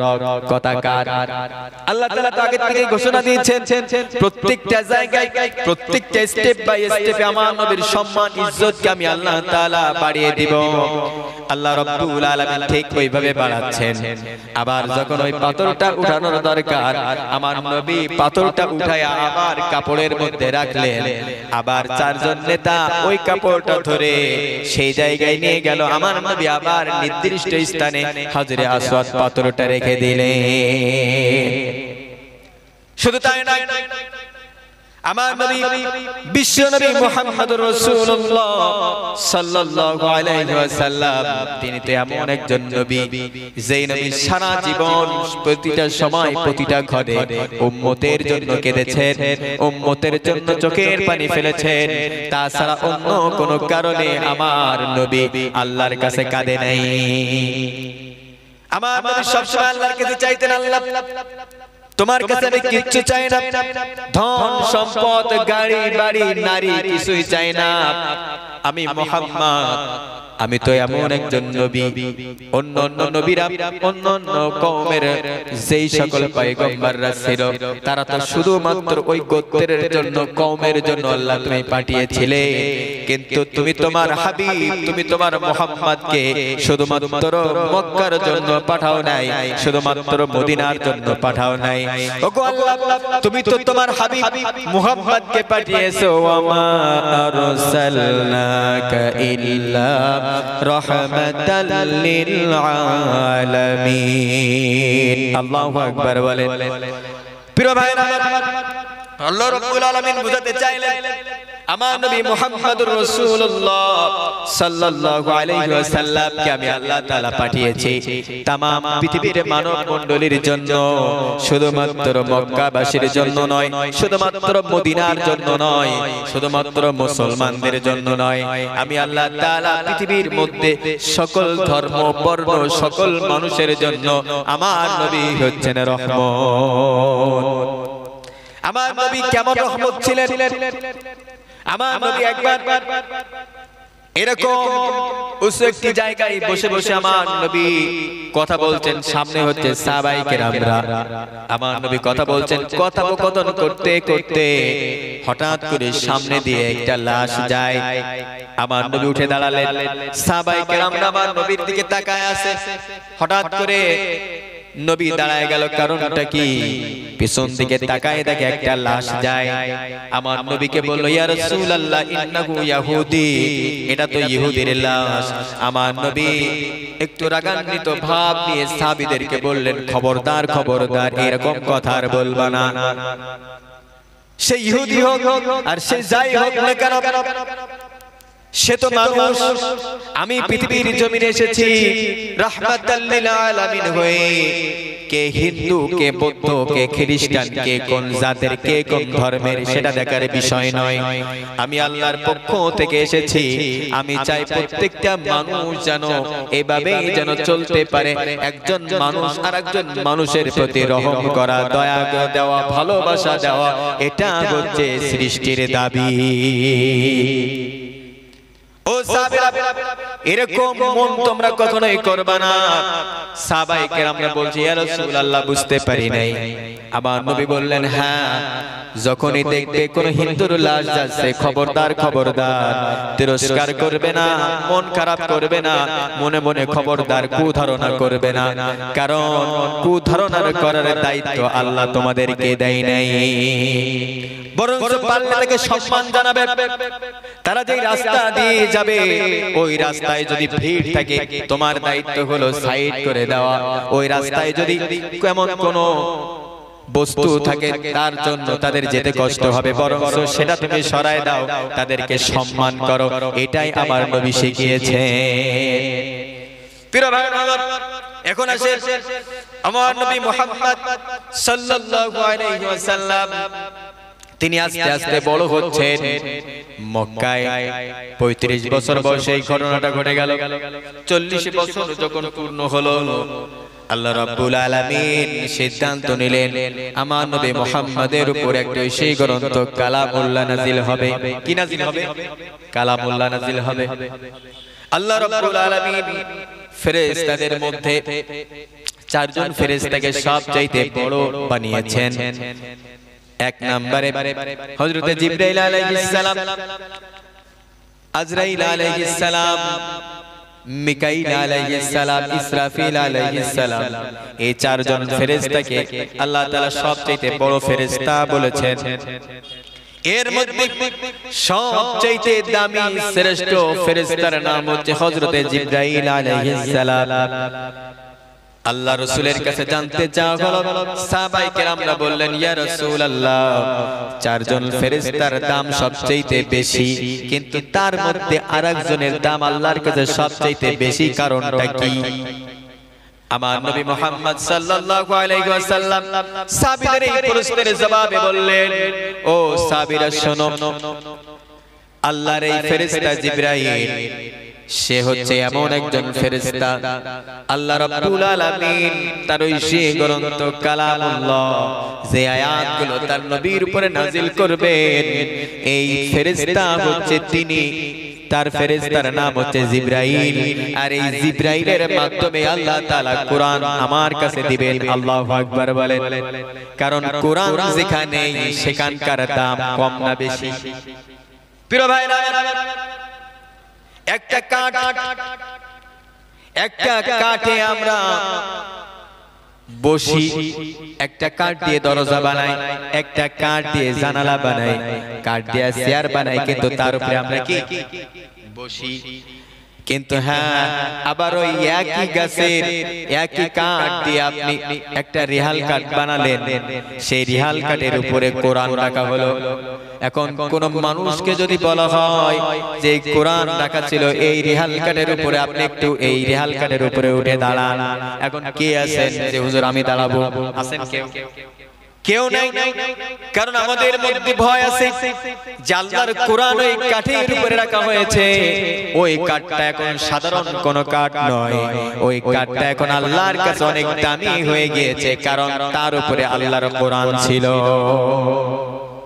প্রিয় ভাইরা আমার গায়ে দেখেন একটা জামা আছে, আপনাদের গায়েও জামা আছে। যে সিট কিনে আপনি জামা বানিয়েছেন, ওই জামা আপনি দর্জির দোকান থেকে বানিয়েছেন, আবার ওই সিট দিয়ে দর্জির দোকান থেকে আপনি আবার কোরআনুল কারীমকে সংরক্ষণ করার জন্য, সুন্দর রাখার জন্য একটা কভারও বানিয়েছেন। কভার বানানোর পরে ওই কভার দিয়ে কোরআনটা সুন্দরভাবে জড়ায় রাখলেন। জড়ায় রাখার পরে কোরআন আপনি পড়ছেন, আর ওই কাপড়টা সাইডে রেখে দিয়েছেন। ওই কাপড়টা যদি একটুখানি পড়ে যায়, দেখবেন কোরআনের যেমন সুমা দেয়, ওই কোরআন তেলাওয়াতকারী কাপড়টাকেও সুমা দেয় কি দেয় না? দেয় না? তাহলে বোঝা যায় কোরআনুল কারীম হচ্ছে এমন একটি দামি কিতাব, কোরআনের কাছে একটা কাপড় জড়ায় থাকার কারণে কোরআন তার সম্মান বাড়িয়ে দিল। কোরআনের সঙ্গে রিহাল কাট জড়িয়ে থাকার কারণে কোরআনের বরকতে রিহাল কাটের দাম মূল্য বেড়ে গেল। আল্লাহ রাব্বুল আলামিনের নির্দেশে যখন তার ফেরেশতা জিবরাইল আলাইহিস সালাম যখন তার নবীর কাছে ওহী নিয়ে আসতেন, কোরআন নিয়ে আসতেন, এখন বলেন তো এই কোরআন যিনি নিয়ে এসেছেন ওই ফেরেশতার দাম কম হবে না বেশি হবে? কথা বলে সাহাবায়ে কেরামরা বুঝে গেল। এইবার আমার নবী বলছেন, ও সাহাবীরা তোমরা শোনো, আল্লাহ রাব্বুল আলামিন কেন সৃষ্টির শ্রেষ্ঠ মাখলুক মানুষকে বানিয়েছে আর তার মধ্যে শ্রেষ্ঠ উম্মত বানিয়েছে আমার উম্মতদেরকে। আল্লাহু আকবার বলে। আমার নবী সাহাবীদেরকে বলছেন, ও সাহাবীরা আল্লাহ রাব্বুল আলামিন এই জন্য তার নবী উম্মতদেরকে শ্রেষ্ঠত্ব দান করেছেন, একটাই কারণ হচ্ছে এই উম্মতেরা এমন একটি কিতাব পেয়েছে যেই কিতাব অন্য কোন উম্মতেরা পায় নাই, অন্য কোন কওমেরা পায় নাই। এই কিতাব যেই উম্মতেরা পেয়েছে এই উম্মতদেরকে আল্লাহ রাব্বুল আলামিন ধন্য করে দিয়েছে। ও সাহাবীরা এই কোরআন যার সিনার মধ্যে থাকবে সেই ব্যক্তি ধন্য হয়ে যাবে। এই কোরআন যাদের সিনার মধ্যে রাখবে আল্লাহ রাব্বুল আলামিন বলেন পৃথিবীর জমিনে এই ব্যক্তির চাইতে শ্রেষ্ঠ আর কেউ হতে পারে না। যদি কেউ মনে করে কোরআনটা হচ্ছে আমার জীবন, কোরআন হচ্ছে আমার মরণ, এই কোরআন নিয়ে আমি বাঁচতে চাই, এই কোরআন নিয়ে আমি মরতে চাই, আল্লাহ রাব্বুল আলামিন বলেন কোরআনকে যদি এমন ভাবে ভালোবাসে, আল্লাহ রাব্বুল আলামিন বলেন বান্দা বান্দি যদি এরকম মন মানসিকতা নিয়ে দুনিয়া থেকে বিদায় হয়ে যায়, কবরের মধ্যে যাওয়ার সঙ্গে সঙ্গে এই কোরআন তাদের মাথার সামনে এসে পাখির মতো হয়ে দাঁড়িয়ে যাবে। প্রিয় ভাইরা, এই জন্য দেখে যেখানে মাদ্রাসা আছে, আপনাদের এখানে হেফজখানা তাই না, এই যে হাফেজে কোরআন গুলো প্রতিনিয়ত দেখবেন কোরআন তেলাওয়াত করে, কোরআনটা মুখস্থ করে। আল্লাহ রাব্বুল আলামিন বলেন এই কোরআন যাদের সিনার মধ্যে, তাদের সিনাটা আমার আল্লাহ বলেছেন আমার কাছে সবচেয়ে দামি। সবচেয়ে কি দামি? কেন দামি? কারণ আমি আল্লাহ তাআলা যাকে ইচ্ছা তাকে আমি কোরআন দেই সিনার মধ্যে, যারকে আমার পছন্দ হয় না তার সিনার মধ্যে আমি কোরআন দেই না।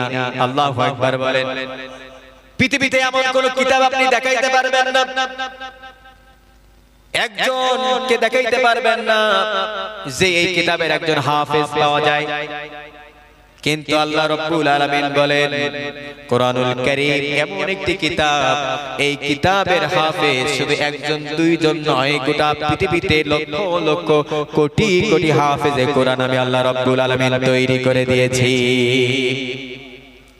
প্রিয় ভাইরা আমার, কোরআনুল কারীমের মধ্যে আপনি যতই ঢুকবেন ততই মধু লাগবে, কারণ কোরআন তো একটা মহা সমুদ্র। আল্লাহ রাব্বুল আলামিন বলেন পৃথিবীতে তোমরা যদি লক্ষ্য করো অন্য কোন কিতাব, অন্য কোন বই, অন্য কোন বইয়ের কথা যদি তুমি শোনো, কোন গল্প যদি তুমি একবার পড়ো, বইয়ের কোন গল্প একবার দুইবার তিনবারের বার কিন্তু একই গল্প ভালো লাগে নাকি? ভালো লাগে না। আবার দেখবেন কিছু কিছু সময় আমরা দেখি আপনাদের ইন্ডিয়াতে হিন্দি গান, যে গানগুলো ভাইরাল হয়, আমার বাংলাদেশে অনেক যুবকের মুখে মুখে থাকে হিন্দির কিছুই বোঝে না, কিন্তু দুই এক কলি শুধু জিকির করতেই থাকে। এরকম যুবক এই এলাকায় আছে না? অনেকে আছে। আল্লাহ রাব্বুল আলামিন বলেন একটা গান ভাইরাল হলো, तमाम পৃথিবীর মানুষ তাদের ফোনে ফোনে দেখলো, একই গান একবার দুইবার পাঁচবার 10 বার না হয় 100 বার শোনার পরে ওই গান কিন্তু আর ভালো লাগে না। লাগে নাকি? লাগে না। কিন্তু আল্লাহ রাব্বুল আলামিন বলেন কোরআনুল কারীম এমন একটি কিতাব, এমন একটি ছন্দময় কিতাব আমি আল্লাহ রাব্বুল আলামিন तमाम পৃথিবীর মানব মণ্ডলীর জন্য দিয়েছি। পৃথিবীর কোন মানুষ আজ 1500 বছর আগে কোরআন নাজিল হলো, আজ পর্যন্ত কেউ কি বলেছে ইমাম সাহেব নামাজের মধ্যে শুধু সূরা ফাতিহা পড়েন, সূরা ফাতিহা শুনতে ভালো লাগে না? বলছে কেউ? কথা বলে বলছে কে? আপনি যে ইমামের পিছনে নামাজ পড়েন দেখবেন সূরা ফাতিহা আপনি যতই শুনেন ততই আপনার ভালো লাগে, কোরআনের আয়াতগুলো আপনি যতই শুনবেন ততই মজা পাবেন, কারণ কোরআন শুনলে ঈমানটা যিনি বাড়িয়ে দেন তিনিই তো আল্লাহ। প্রিয় ভাইরা আমার, কোরআনটা কত ছন্দময় কিতাব করে আল্লাহ রাব্বুল আলামিন দুনিয়ার জমিনে পাঠালেন। আল্লাহ রাব্বুল আলামিন বলেন, বান্দারে কোরআনুল কারীম এমন একটি ছন্দময় কিতাব, তোমরা যদি একটুখানি লক্ষ্য করো, আল্লাহ রাব্বুল আলামিন বলেন কোরআনুল কারীমের সবচেয়ে ছোট সূরাও যদি একটু পড়ো, ইন্না আ'তাইনাকাল কাউসার ফাসাল্লি লিরাব্বিকা ওয়ানহার ইন্না শানিআকা হুয়াল আবতার।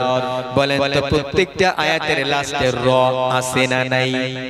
আরো জোরে বলেন আছে না নাই? আবার যদি পৃথিবীর কোন মানুষ যদি কোন মানুষের কাছে প্রশ্ন করে, ও মুসলমান তুমি তো এক আল্লাহর আনুগত্য করো, বলো তো তোমার রবের পরিচয় কি? আমরা অনেকেই এই প্রশ্নের অ্যানসার দিতে পারি না। আপনাদের কাছে বলে যায়, কোন ব্যক্তি যদি আপনার রবের পরিচয় জানতে চায় আপনি তখন একটা সূরা পড়বেন, সূরাটির নাম হচ্ছে সূরাতুল ইখলাস। আমার সঙ্গে পড়েন, কুল হুয়াল্লাহু আহাদ আল্লাহুস সামাদ লাম ইয়ালিদ ওয়া লাম ইউলাদ ওয়া লাম ইয়াকুল লাহু কুফুয়ান আহাদ। আল্লাহু আকবার বলেন। প্রত্যেকটা আয়াতের লাস্টে দাল আছে না নাই? আবার যদি আপনি সূরা ফালাক পড়েন, সূরা নাস পড়েন, তাও দেখবেন কত ছন্দের মিল। আল্লাহ রাব্বুল আলামিন বলেন, ও পৃথিবীর মানুষেরা তোমরা কোরআন তেলাওয়াত করতে থাকবে, কোরআন তেলাওয়াত করতে থাকবে, কিন্তু পৃথিবীর মধ্যে কিয়ামত পর্যন্ত যত মানুষ আসবে একজন নাস্তিকও বলবে না তোমাদের কোরআন শুনতে ভালো লাগে না। বলবে নাকি? বলবে না, কারণ কোরআন শুনতে সবচেয়ে ভালো লাগে। এই কোরআন শুনে একজন ঈমান এনেছিলেন, তাকে বলা হতো একজন বাঘ, ইসলামের জন্য যাকে বাঘ বলা হতো। একটুখানি আপনাদেরকে ঘটনাটা শোনায় যায়, সময় অল্প। আল্লাহ রাব্বুল আলামিন বলেন, আমার নবী মুহাম্মদ সাল্লাল্লাহু আলাইহি ওয়াসাল্লাম মক্কায় যখন অবস্থান করেছিলেন, যখন তার উপরে সেই গ্রন্থ কালামুল্লাহ যখন নাজিল হলো, আর যখন বলা হলো নবী আপনি দাওয়াত দেন লা ইলাহা ইল্লাল্লাহ, আল্লাহ ছাড়া কোনো আইনদাতা নাই, আল্লাহ ছাড়া কোনো বিধানদাতা নাই, জমিন যার আইন চলবে তার, আর কারো আইন এই পৃথিবীর জমিনে চলতে পারে না। এই কথা যখন আমার নবী বলেছিলেন, কাফের বেঈমানেরা আমার নবীর উপরে জুলুম করেছিল, নির্যাতন করেছিল, কিন্তু আমার নবী তারপরেও সমস্ত মানুষদেরকে দাওয়াত দিতে লাগলেন। কাফের বেঈমানেরা আমার নবীর উপরে জুলুম, নির্যাতন, নিপীড়নের স্টিম রোলার চালাতে লাগলো, কিন্তু তারপরেও আমার নবী থেমে নাই। কিছু কিছু সময় আমার নবী মন খারাপ করতেন। হঠাৎ একদিন তাহাজ্জুদের নামাজ পড়ে আমার নবী দুহাত তুলে আল্লাহর কাছে দোয়া করছে, ও আল্লাহ তোমার কাছে কিছুই চাই না, তবে হ্যাঁ একটা জিনিস চাই, কোরআনের জন্য, ইসলাম প্রচারের জন্য তোমার কাছে আমি দুইজনের নাম বলবো, তার মধ্যে যে কোনো একজনকে আল্লাহ তুমি কবুল করে নিবা। এক নাম্বার হচ্ছে ওমর, দ্বিতীয় নাম্বার হচ্ছে আবু জেহেল। ওগো আল্লাহ এর ভিতর থেকে যে কোনো একজনকে তুমি কোরআনের জন্য কবুল করে নাও। দোয়া করছেন কে? আমার নবী মুহাম্মদ। প্রিয় ভাইরা, বিশ্ব নবী যখন এই দোয়া করলেন, দোয়া শেষ, আল্লাহ তাআলা দোয়াকে কবুল করে নিলেন। এইজন্য আল্লাহ রাব্বুল আলামিন বলেছেন, আমার ওমর যখন কোরআনের ছায়া তলে এসেছে, তার আগে আমি তাকে ঈমানের 3টা ধাক্কা আমি আল্লাহ রাব্বুল আলামিন দিয়েছিলাম। কয়টা? 3টা ধাক্কা দিয়েছিলাম তার অন্তরের মধ্যে।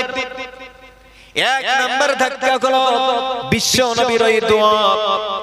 আল্লাহ রাব্বুল আলামিন যখন তার নবীর ওই দোয়াকে কবুল করে নিলেন, কবুল হয়ে গেল।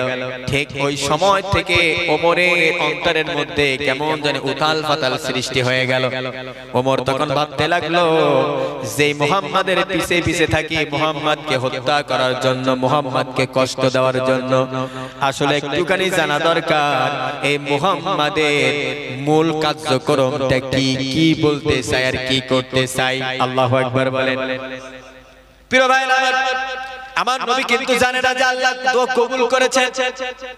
দ্বিতীয় নাম্বার ধাক্কা ওমরকে দিয়েছিল আল্লাহ তাআলা কুরআনুল কারীমের 29 নাম্বার পারা 3 নাম্বার সূরা সূরা আল হাক্ক দিয়ে। আল্লাহ রাব্বুল আলামিন বলেন এই আল হাক্ক এই সূরাটি দ্বারাই আমি আমার ওমরকে দ্বিতীয় নাম্বার ঈমানের ধাক্কা দিয়েছিলাম। আমার নবী এশার নামাজে দাঁড়িয়ে গিয়েছেন। এশার নামাজে দাঁড়িয়ে আমার নবী তেলাওয়াত করেছেন আল হাক্কাতু মাল হাক্কাতু ওয়া মা আদরাকা মাল হাক্ক। আমার নবী তেলাওয়াত করেছেন সূরা আল হাক্ক।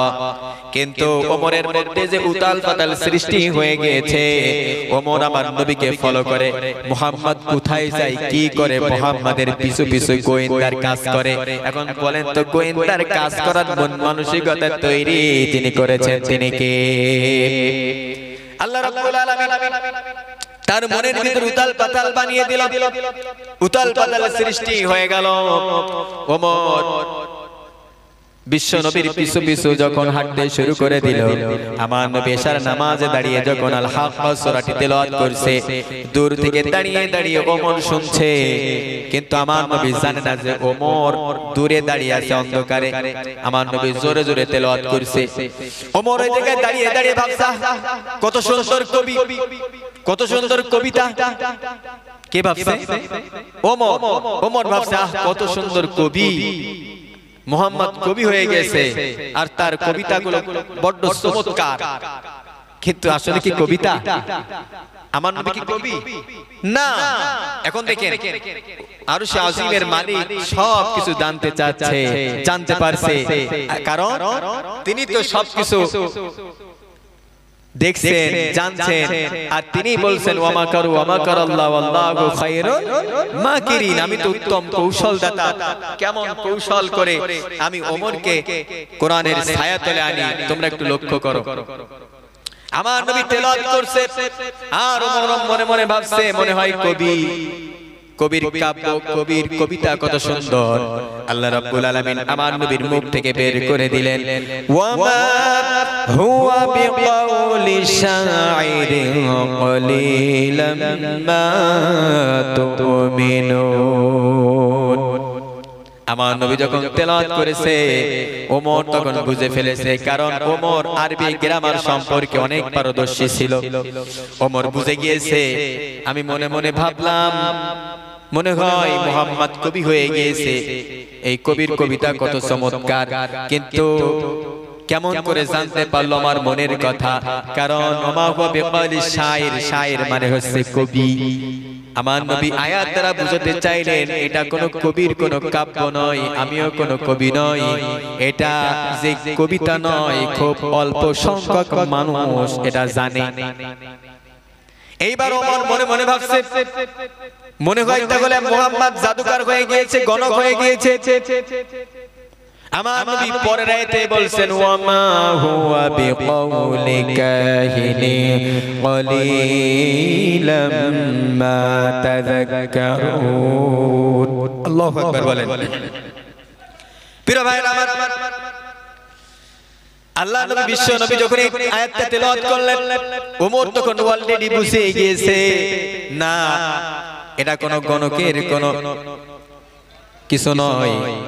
তাহলে এটা কি? আল্লাহর নবী বিশ্ব নবীর মুখ থেকে আল্লাহ রাব্বুল আলামিন তৎক্ষণাৎ বের করে দিলেন তানজিলুম মির রাব্বিল আলামিন। আল্লাহ নবী বিশ্ব নবী তিনি আয়াত দ্বারা বুঝাতে চাইলেন এটা কোন কবিতার কোন কাব্য নয়, কোন কবিতা নয়, এটা কোনো গণকের কোনো কিছু নাই, এটা কোনো জাদুকরের কিতাব নয়, এটা হচ্ছে এমন একটি কিতাব, এটা হচ্ছে আসমান থেকে নাজিল হয়েছে, রবের পক্ষ থেকে তানজিলুম মির রাব্বিল আলামিন। ওমর বুঝে গেল দ্বিতীয় নাম্বার ধাক্কা হয়ে গেল কি দিয়ে? কোরআন দিয়ে। ঘটনা অনেক লম্বা, শর্টে বলছি। 3 নাম্বার ধাক্কা আল্লাহ রাব্বুল আলামিন দিয়েছিলেন সূরা তাহা দিয়া। তাহা মা আনজালনা আলাইকাল কুরআনা লিতাশকা। আল্লাহ রাব্বুল আলামিন সূরা তাহা দিয়া তার এই বান্দা ওমরকে ঈমানের শীতল ছায়া তলে এনেছিলেন। আল্লাহু আকবার বলেন। এখন বলেন তো কোরআনের জন্য ওমরের সম্মান বেড়ে গেল না কমে গেল? জোরে বলেন।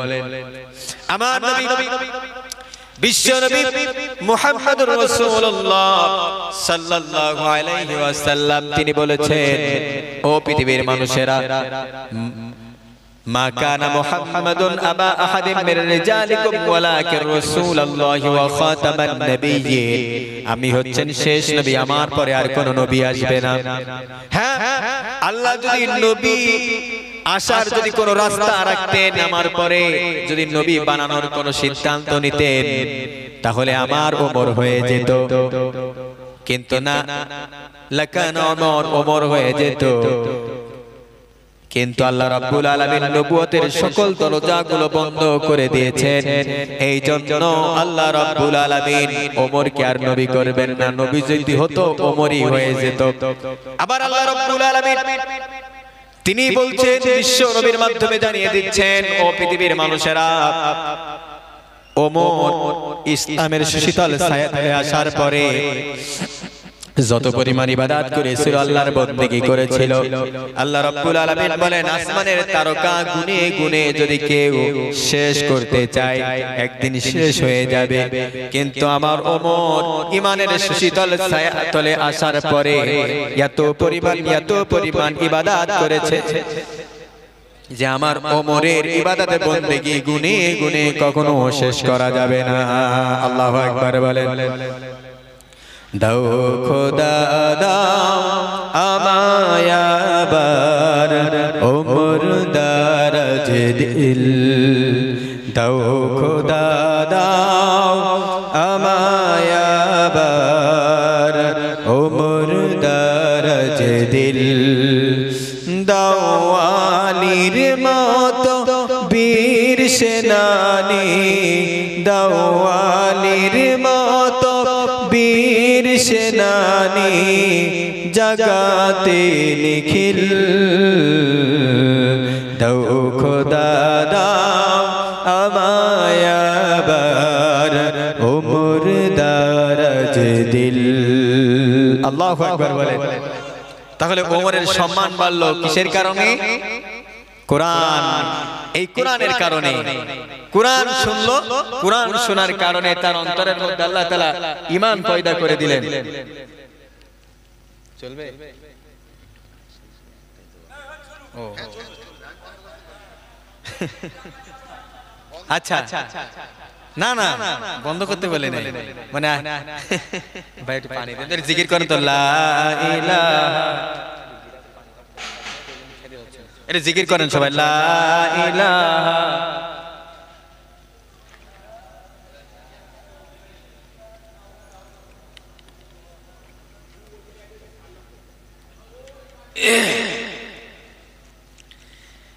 আসলে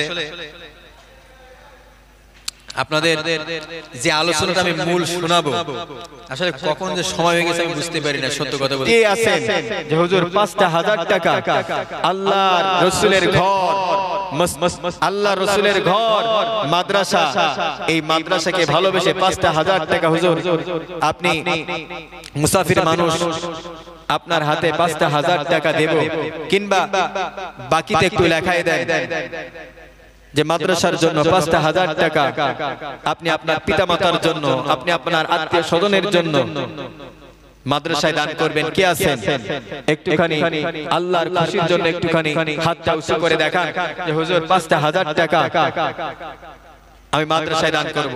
একটুখানি দেখান, আজকে প্রাণ খুলে তাদের জন্য দোয়া করব ইনশাআল্লাহ। অনেক মা বোনরা এসেছেন, মা বোনরা যেখানে যায়, আসলে আমি তো কালেকশন করি না, তারপরে চাইলেও কেউ ফেরায় না। এই জন্য আপনারা একটুখানি কথা বলেন। 5000 বলছে বলে অনেকে মনে করছে যে অনেক বেশি, না, আপনার যতটুকু সামর্থ্য আছে 2000, 3000, 1000 একটুখানি কথা বলেন যে হুজুর লিল্লাহি তাকবীর, আল্লাহু আকবার বলতে পারেন না, লিল্লাহি তাকবীর, নারায়ে তাকবীর। মুজিবার গাজী নগদ 3000 টাকা দিয়েছে, আল্লাহু আকবার। পিতামাতা মারা গেছে, ওগো আল্লাহ, মুজিবার গাজী তোমার কোরআনকে ভালোবেসে 3000 টাকা দান করলো পিতামাতার রূহের মাগফিরাতের জন্য। দয়া করে মায়া করে তার এই দানের বরকতে আল্লাহ পিতামাতার কবরখানিকে আল্লাহ তুমি জান্নাতের টুকরা বানায় দাও, বলেন আমিন। আর কি আছেন ভাই? হুজুর আমার মা নাই, আমার আব্বা নাই, আমার ছেলে, আমার আত্মীয় স্বজন দুনিয়া থেকে চলে গেছে, তাদের রূহের মাগফিরাতের জন্য 1000 টাকা, 2000 টাকা একটুখানি বলেন কে দান করবেন? যত তাড়াতাড়ি দিবেন তত তাড়াতাড়ি আপনাদের মোনাজাত করে ছেড়ে দেওয়া হবে ইনশাআল্লাহ। একটুখানি কথা বলেন যে হুজুর 1000 টাকা আল্লাহর ঘরের জন্য, আল্লাহর কোরআনের জন্য 1000 টাকা দান করবে। একটুখানি কথা বলেন। কোরআনকে ভালোবেসে 1000 টাকা কে দিতে পারবেন? এই মাহফিল কমিটি কারা? হুজুর মাহফিল কমিটি কই ডাক দেন, এই কমিটির আগে দেবে, তারপরে জনগণ দেবে। মাহফিল কমিটি কই হারাই গেছে নাকি? কাজ করছে? মাহফিল কমিটি ভাইরা যারা আছে তোমরা ওই জায়গা থেকে বলে পাঠাও যে তোমরা কত করে দিবা, একটুখানি বলে দাও, তারপরে জনগণ দিতে চাচ্ছে মনে হয়। একটুখানি কথা বলেন। 500, 1000 কি দেওয়ার মতো লোক নাই? একটুখানি কথা বলেন যে হুজুর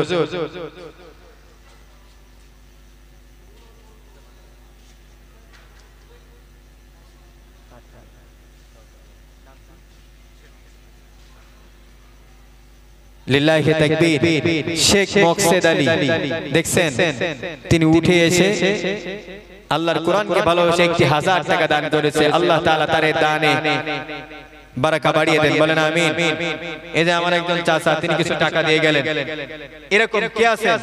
একটুখানি ওঠে, 1000, 500, 2000 একটুখানি বলেন, দেখবেন খুব তাড়াতাড়ি হয়ে যাবে। মাদ্রাসাটা সুন্দরভাবে চলুক, এখানে হাফেজে কোরআন প্রতি বছর বের হোক। মাদ্রাসার ছেলেদেরকে দেখলে কলিজাটা ঠান্ডা হয়ে যায়, তারা সারাদিন কোরআন তেলাওয়াত করে, আপনাদের জন্য দোয়া করবে। একটুখানি কথা বলেন, একটুখানি কথা বলেন। 1000 টাকা কে আছে?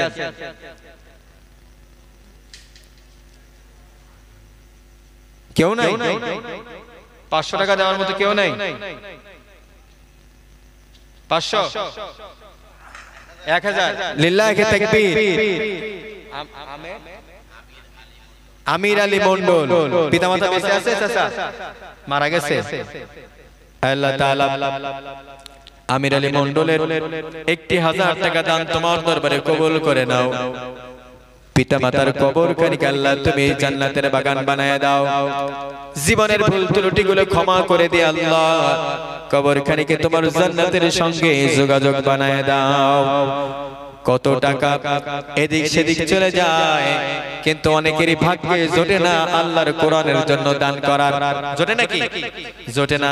এই মুহূর্তে যদি আল্লাহ চাই, হঠাৎ করে তার স্টক হতে পারে। বলে একটি হসপিটালে নিয়ে গেলে কিন্তু 50,000, 1 লাখ অনায়াসে চলে যাবে। আল্লাহর কাছে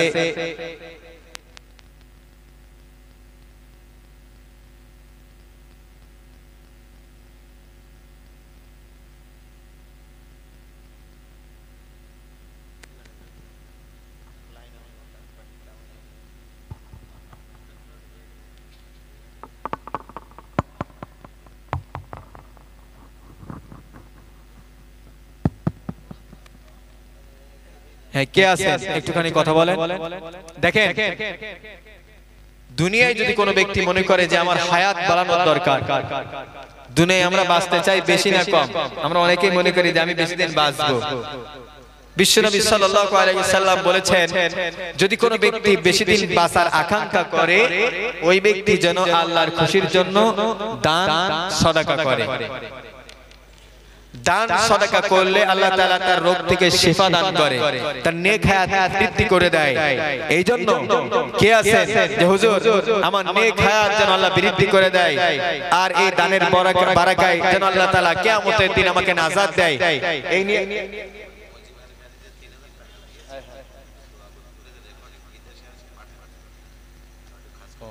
আচ্ছা আচ্ছা একটুখানি পরে করবেন, করলে ওইটা আমি ওই সাথে করে দেব। হ্যাঁ ওটা কি আরে আর একটু বলে দিন। ঠিক আছে অবশ্যই অবশ্যই। কে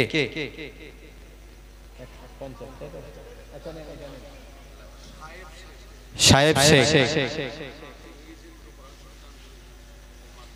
দেন আমার কাছে দেন।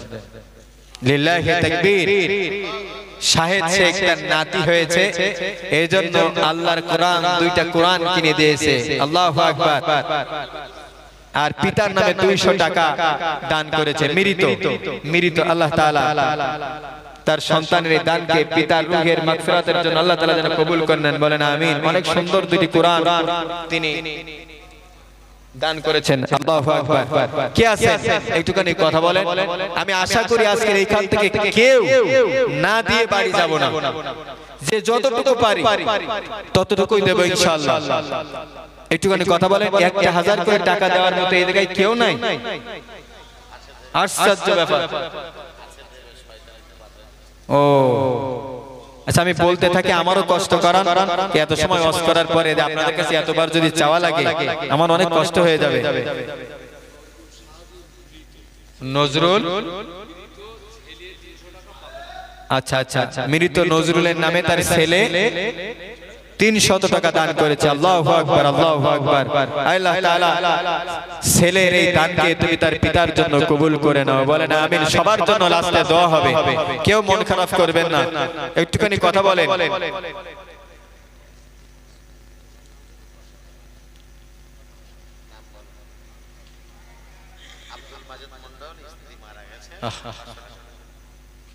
আল্লাহ, একজন স্বামী তার স্ত্রীকে কতটা ভালোবাসলে তার স্ত্রী দুনিয়া থেকে চলে গেছে, তার জন্য 500 টাকা আল্লাহর কোরআনকে ভালোবেসে দান করেছে। আল্লাহ আমার এই ভাইয়ের স্ত্রীর কবরের আযাবকে আল্লাহ তাআলা maaf করে দিন, বলেন আমিন। নিশ্চয়ই বোঝা যায় ভালো একজন স্ত্রী ছিলেন, স্বামীর কাছে তিনি ভালো ছিলেন, তা না হইলে তিনি দান করতেন না। প্রিয় ভাইরা আমার, এজন্য আমরা সকলেই দোয়া করি আল্লাহ তাআলা এই ভাইয়ের দানকে যেন কবুল করেন, বলেন আমিন। আর কি আছেন একটুখানি কথা বলেন। অনেকেই তো আমরা পিতা হারিয়েছি, অনেকেই মা হারিয়েছি, অনেক সন্তান হারিয়েছি। মনে কি চাই না যে আমার পিতা আমার জন্য লক্ষ লক্ষ কোটি কোটি টাকার সম্পদ রেখে গিয়েছে? সেটা দরকার নাই, আমি তো একটা মহা সম্পদ তার জন্য।